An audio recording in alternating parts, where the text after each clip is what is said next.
ડમરૂનો નાદ કરી રહ્યા હતા અને જે ડમરૂનો નાદ છે એ શિવ ભક્તિનો પ્રતીક છે, એટલે કે એક પ્રચંડ ભવ્ય શરૂઆત આ કાર્યક્રમની હવે થઈ ચૂકી છે। હમીરજી સર્કલથી સીધા તેઓ હવે મંદિર પરિસરમાં આવી ચૂક્યા છે અને તેમનું ભવ્ય સ્વાગત કરવામાં આવી રહ્યું છે અને એક શિવ ભક્તિ ઝલકાઈ રહી છે પ્રધાનમંત્રી નરેન્દ્ર મોદી ઉપર। આપ જોઈ રહ્યા છો તેમના મુખ ઉપર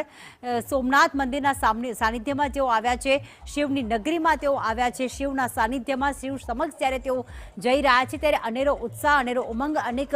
અનેરી ભક્તિ તેમના મુખ ઉપર અત્યારે છલકાઈ રહી છે અને ડમરૂનો નાદ અને જે શંખનો નાદ કરવામાં આવ્યો, એક કાર્યક્રમની આ એક કહેવાય પ્રચંડ શરૂઆત કરવામાં આવી છે અને આજે આખી જે કહેવાય ને કે આખી જે ગીર સોમનાથની ભૂમિ છે, સોમનાથની આ પ્રભાસ પાટણની જે નગરી છે આજે શિવ ભક્તિમાં રંગાઈ ચૂકી છે। તમામ જગ્યાએ માત્ર મંત્ર મહામૃત્યુંજયના જાપ કરવામાં આવી રહ્યા છે, ઓમકારનો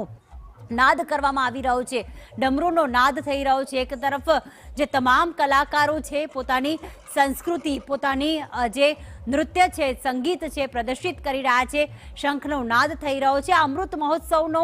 આખો રંગ જોવા મળી રહ્યો છે કે લોકો કેટલા ખુશખુશાલ છે, કારણ કે એ ભૂમિ પર વસવાટ કરે છે કે જ્યાં પ્રથમ જ્યોતિર્લિંગ બિરાજમાન છે, એ ભૂમિ પર અત્યારે વસવાટ કરે છે, કારણ કે જે ભૂમિ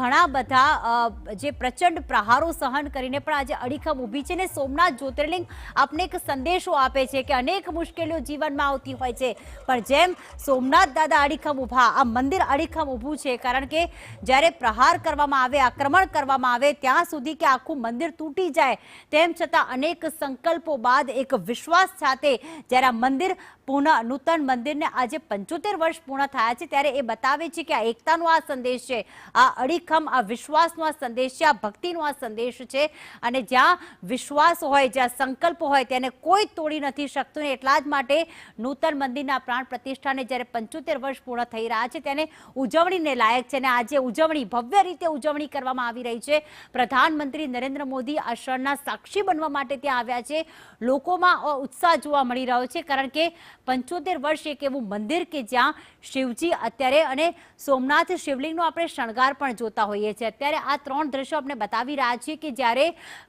પ્રધાનમંત્રી નરેન્દ્ર મોદી ખુલ્લી જીપમાં રોડ શો કરતા લોકોનું અભિવાદન ઝીલતા આગળ વધ્યા, ડમરૂના નાદથી સ્વાગત અને સરદાર પટેલને તેમણે નમન પણ કર્યા, પુષ્પાંજલિ અર્પણ કરી।